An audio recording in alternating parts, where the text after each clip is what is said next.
Welcome to Penrose Learning, where we make understanding easy.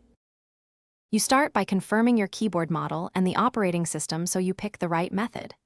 Once done, make sure to look for an FN lock key or the manufacturer's utility in Windows. These are the fastest fixes.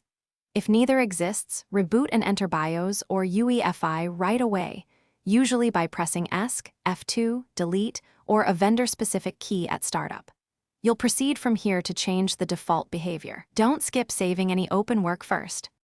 You now change the default behavior either in the OS utility or in BIOS. In Windows, open the vendor app, HP, Dell, Lenovo, then toggle the function key or action keys option so F1, F12 act normally without FN. If you're in BIOS, navigate to Keyboard or Advanced Settings and set function key behavior to Function or Disable Action Keys mode, then save and exit. This makes media controls require FN rather than the reverse, so standard F key shortcuts work immediately. You finish by rebooting and testing each F key in common apps and games to confirm behavior.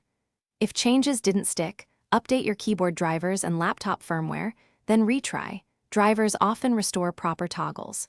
If problems persist, return to BIOS and reset to defaults before reapplying the function key change, or use the manufacturer support utility to run diagnostics.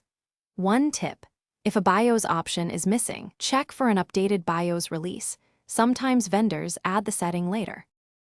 Thanks for watching. If this was helpful, leave a like and consider subscribing. See you next time.